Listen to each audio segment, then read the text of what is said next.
Tragedi di Pesta Rakyat pernikahan putra Gubernur Jawa Barat Deddy Mulyadi, 3 warga tewas. Mengapa insiden ini bisa terjadi? Bagaimana perkembangan terkini dari kasus ini? Dan selain itu informasi lainnya di Sapa Indonesia Malam. Garuda Muda akan lawan Malaysia dan babak penyisihan grup A Piala AFF U23. Bagaimana persiapannya? Dua isu ini akan kami sajikan secara utama di Sapa Indonesia Malam bersama saya, Mahasiswa Tarigan.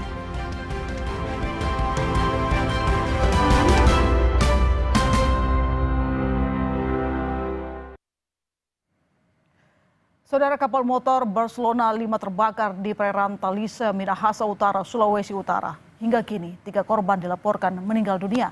Sejumlah penumpang melompat ke laut menyelamatkan diri. Saat ini KM Gregorius Barcelona 5A. Sejumlah penumpang melompat ke laut menyelamatkan diri saat kapal terbakar di perairan Talise, Kabupaten Minahasa Utara, Minggu siang. Gubernur Sulawesi Utara Julius Silvanus bilang korban meninggal berjumlah 3 orang akan dirujuk ke rumah sakit di Manado. Kapal Barcelona 5 membawa 280 penumpang tengah berlayar dari Talaut menuju Manado, Sulawesi Utara.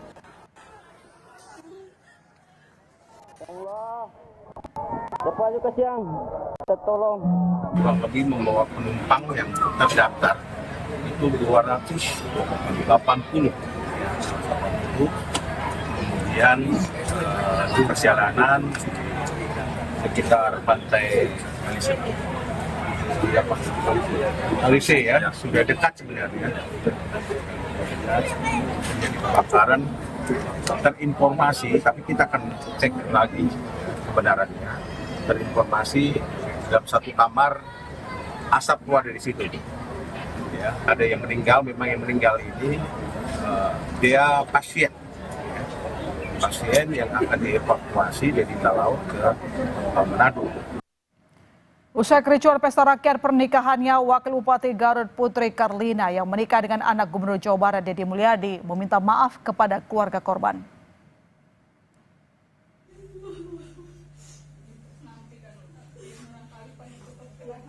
Sambil menangis, anak dan menantu Deddy Mulyadi meminta maaf saat menemui salah satu keluarga korban di Kelurahan Sukamenteri, Kecamatan Garut.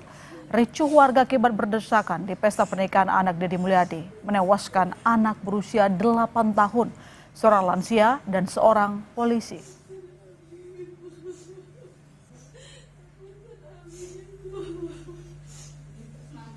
Sabtu lalu, anak Gubernur Jawa Barat Deddy Mulyadi membantah soal pesta rakyat dan membagi warga makanan gratis. Ia mengklaim makanan diberikan sebagai bentuk empati saat warga menunggu acara kesenian yang digelar Jumat malam.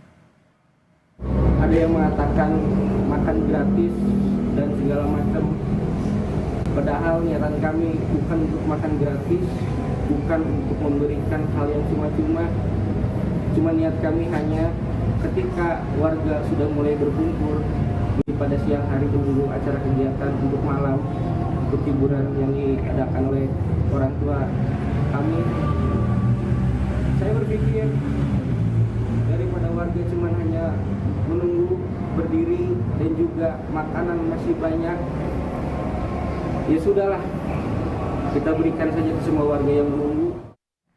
Selain 3 orang tewas, sejumlah orang terluka saat pesta rakyat pernikahan anak Gubernur Jawa Barat Deddy Mulyadi. Salah satu korban mengungkap ia dan anaknya sempat terinjak-injak saat kericuhan terjadi. Seorang korban selamat mengungkap ia dan sejumlah keluarganya rela datang jam 6 pagi demi bertemu Deddy Mulyadi dan putranya. Kericuhan terjadi saat warga saling dorong saat berada di dalam area pesta. Sementara itu, 4 korban selamat masih dirawat di RSUD Dr. Slamet Garut, Jawa Barat. Yang pertama pengen ketemu sama Bapak Deddy, sama Bu Putri gitu, ingin ketemu langsung. Yang kedua ya itu ingin mencicipi pesta rakyat gitu. Saat berdesak-desakan waktu di belakang masih aman-aman saja. Ya pas mau masuk, udah masuk ke dalam pas itu semua ngedorong gitu pas gubrak semua gitu. Jadi langsung ibu keinjak-injak sama anak ibu.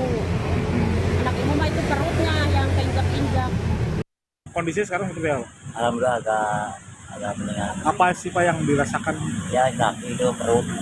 Gitu. Kenapa tuh? Ya tiba-tiba orang gitu. Itu kan waktu itu katanya ingin ketemu sama Pak Dedi lah. Gitu. Iya injak tuh. Udah siang tuh. Orang makin banyak tuh. Langsung tuh, wah berjatuhan tuh. Saya ketemu. Tahu-tahu udah di mobil ambulan. Untuk mengetahui lebih lengkap dari kericuhan di Pesta Rakyat pernikahan Wakil Bupati Garut dan anak Gubernur Jawa Barat Deddy Mulyadi, kita bergabung dengan jurnalis Kompas TV Ridwan Mustafa. Ridwan, informasi terkini, berapa banyak korban yang masih dirawat di rumah sakit?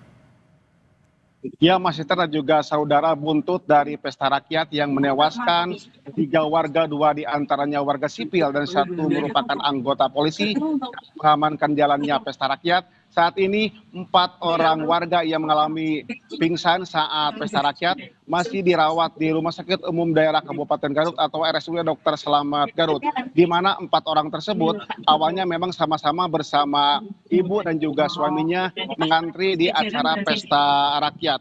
4 orang tersebut merupakan warga dari Kecamatan Tarogong Kidul, tepatnya Desa Sukajaya, Kecamatan Tarogong Kidul, dan juga warga dari salah satu desa di Kecamatan Wanaraja, Kabupaten Garut, Jawa Barat. Mereka berdua tadi waktu diwawancara oleh kami, yaitu atas nama Atep dan juga Aisyah, dia datang sejak pagi ke lokasi Pesta Rakyat karena memang sebelumnya mendapat informasi dari media sosial dan juga informasi dari mulut ke mulut bahwasanya hari Jumat tepatnya jam 1 akan dilaksanakan Pesta Rakyat dan juga bagi-bagi makanan gratis berkaitan dengan rangkaian pernikahan anak dari Gubernur Jawa Barat Deddy Mulyadi dan juga menikah dengan Wakil Bupati Garut Putri Kalina. Hingga saat ini 4 orang masih dirawat di rumah sakit dan juga tadi waktu wawancara dengan tim dari pelayanan bahwa 4 orang tersebut kondisinya terus membaik. Demikian. Baik, terima kasih Ridwan atas informasi Anda. Selamat kembali bertugas.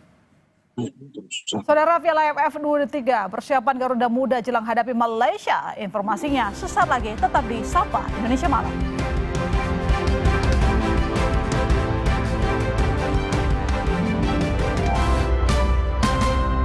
Peremajaan baru ini kita sudah akan lakukan karena ternyata harga coklat naiknya sangat signifikan di dunia karena rupanya di Amerika Latin dan di Afrika mungkin ada wabah yang merusak banyak pohon-pohon coklat di Amerika Latin dan di Afrika.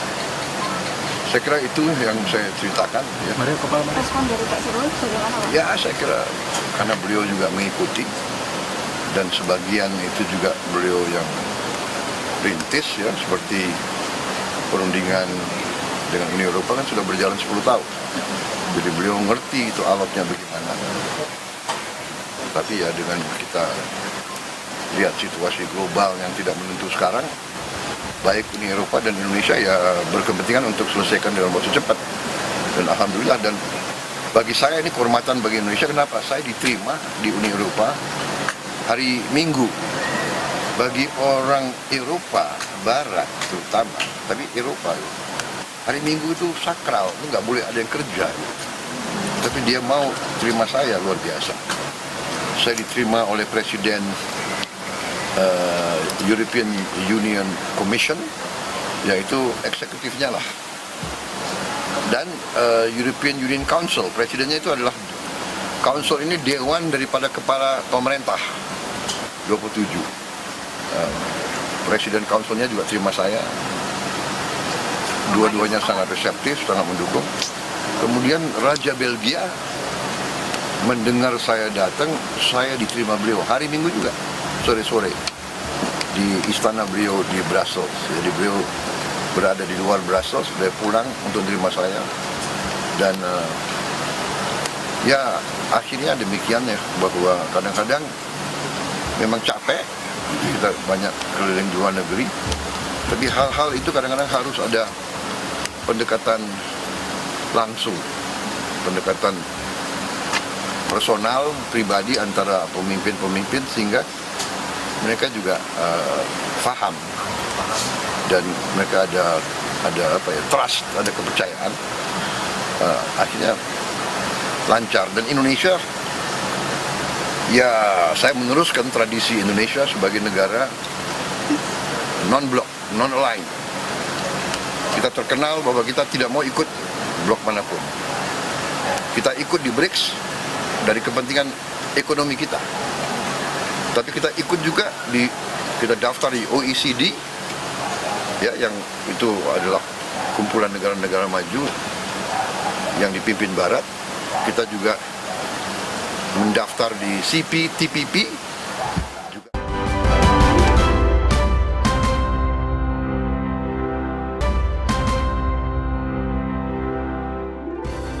Saudara, Timnas Indonesia U23 gelar latihan jelang hadapi Malaysia di pertandingan terakhir Grup A. Latihan digelar di lapangan Madia, Senayan, Jakarta. 23 pemain mengikuti sesi latihan. Pelatih Timnas U23 Gerald Vandenberg bilang Timnas Indonesia dalam kondisi prima. Meski hanya butuh hasil imbang untuk lolos ke semifinal, kemenangan tetap jadi target pada laga yang akan digelar Senin malam. Namun menurut Gerald, Malaysia tim yang tidak bisa diremehkan. My confidence is always that we are okay and that we can win the game. And I think the opponent had to do the same, because if you already think that you can lose, you will lose. But I think that we are prepared ourselves well, and we know that Malaysia is a really strong team. But we will make a battle of it and try to win. Jangan kemana-mana, Sapa Indonesia Malam masih akan segera kembali.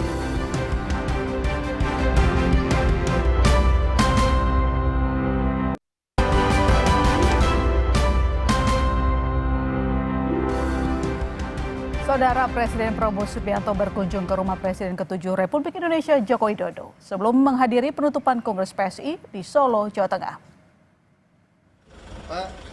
Wakil Presiden Gibran Rakabuming menjemput Prabowo di Bandara Adi Sumarmo, Solo. Setelah itu mereka menuju rumah Jokowi. Prabowo dijadwalkan memberikan pidato dalam penutupan Kongres PSI.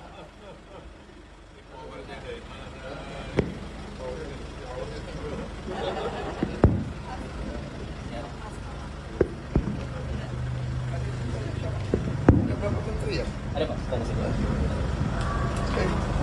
Siap.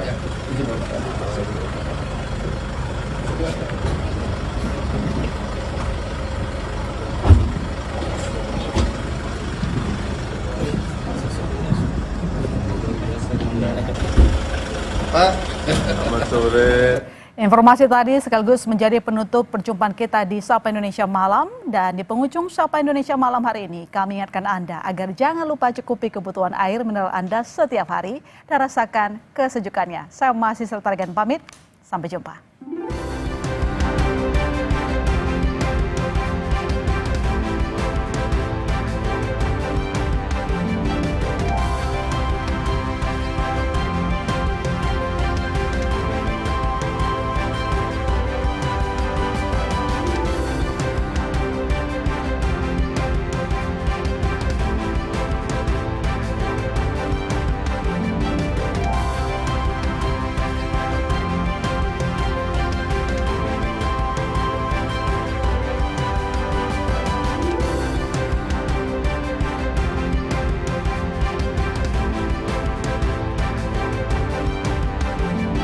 Terima kasih Anda telah menyaksikan Sapa Indonesia Malam, didukung oleh